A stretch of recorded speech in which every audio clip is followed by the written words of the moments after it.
Je suis très heureux d'être aujourd'hui dans le Gard et dans ce site des Gorges du Gardon qui a un syndicat dont le président est Christophe Cavard.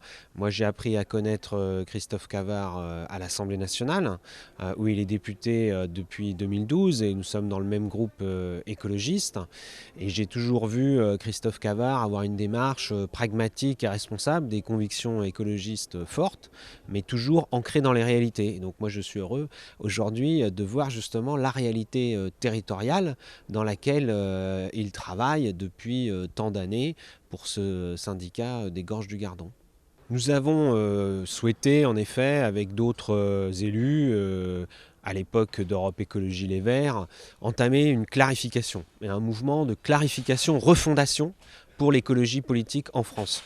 Nous voyons l'écologie d'Europe Écologie Les Verts dériver vers la gauche radicale, se perdre d'ailleurs dans des alliances dont on voit bien d'ailleurs la réalité dans cette région Midi-Pyrénées-Languedoc-Roussillon, les alliances avec le parti de gauche de M. Mélenchon, avec le parti communiste, ça n'a plus rien à voir avec l'écologie. On voyait par ailleurs une dérive entamée par le départ de Cécile Duflot du gouvernement vers une écologie protestataire, contestataire, qui est dans l'opposition au niveau national, alors que nous avons été élus dans la majorité. Nous, ce que nous voulons, avec notre nouveau mouvement écologiste, point d'exclamation, nous y tenons, avec ce nouveau mouvement écologiste, nous voulons une écologie qui agit. Une écologie qui agit ici et maintenant. Chaque fois qu'on peut faire avancer les choses pour l'écologie, il faut le faire. Nous essayons de le faire au sein de la majorité à l'Assemblée nationale, majorité au sein de laquelle nous avons été élus en 2012, et puis aussi sur les territoires, partout en France, à l'occasion notamment de ces élections régionales.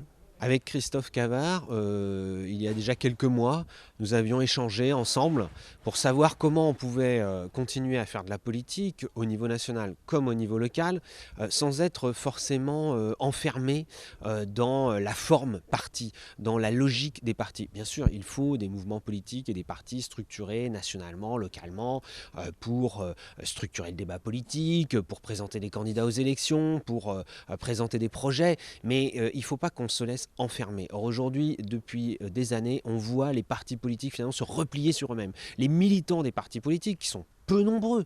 Par exemple, les militants de ELV en France, c'est en fait à peine plus de 2000-2500 personnes actives. Ils ne vont pas décider pour des millions de citoyens qui se reconnaissent dans l'écologie. Et donc il faut trouver des nouvelles formes d'engagement. Et cette idée de coopérative, structurée autour de ce beau mot d'ordre de bien commun, moi je trouve que c'est une expérience intéressante. C'était d'ailleurs une des ambitions d'Europe Écologie Les Verts et surtout en fait de Danny Cohn-Bendit en 2009-2010. Cette ambition, elle s'était perdue en route, elle s'était justement perdue dans des logiques de parti. Et bien si on peut, grâce à cette expérience de Christophe Cavard dans la région Languedoc-Roussillon, Midi-Pyrénées, recréer d'autres formes d'engagement politique que les partis, ça élargit à d'autres citoyens, ben ce sera très bien. Ça fait des années, pour ma part, en tant que député breton, je suis de Nantes et je me considère comme un député breton, que je me bats pour la reconnaissance des langues régionales. Nous avions réussi d'ailleurs à les inscrire modestement dans la Constitution lors de la réforme de 2008. Je faisais partie des quelques députés qui avaient milité pour que les langues régionales soient reconnues dans la Constitution de la République française. Moi je pense que c'est un enrichissement. Moi je suis francophone.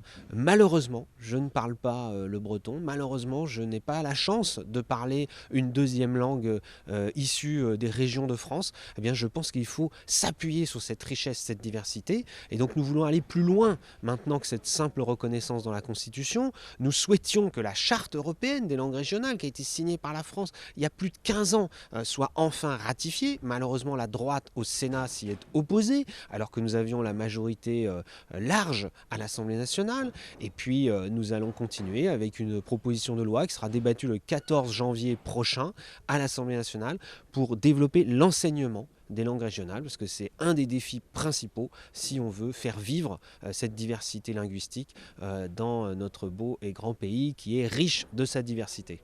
D'abord, je voudrais dire que c'est une chance et une fierté pour la France et pour les Français que cette conférence mondiale de lutte contre le changement climatique, de lutte contre l'effet de serre, cette conférence mondiale, elle a lieu à Paris, elle est organisée par la France parce que le président de la République, François Hollande, l'a voulu.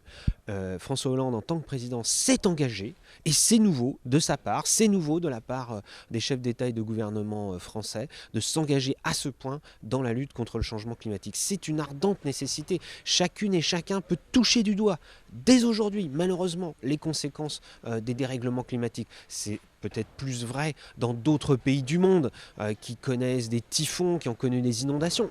Pas simplement des pays pauvres, même si souvent les pays en voie de développement sont plus touchés. On l'a vu aux États-Unis, la tempête Katrina au Texas, la tempête Sandy à New York, la capitale du monde en quelque sorte, qui a été paralysée pendant des jours à cause de ces conséquences du dérèglement climatique. Et en France même, on en touche aussi du doigt les conséquences de plus en plus. La multiplication des phénomènes climatiques, météorologiques exceptionnels, c'est directement lié au changement climatique. Par ailleurs, l'intérêt, l'utilité de cette conférence mondiale contre le changement climatique qui va durer 2 semaines en France, c'est d'arriver à un accord. Et peut-être qu'on est enfin tout près d'un accord parce que les opinions publiques, les citoyens ont fait pression sur leur gouvernement pour qu'ils ne cèdent plus au lobby, pour qu'enfin ils prennent des mesures, qu'ils s'engagent. Et beaucoup de pays sont venus avant même cette conférence avec des engagements écrits. Il faut encore faire un effort, en effet, pour arriver à des engagements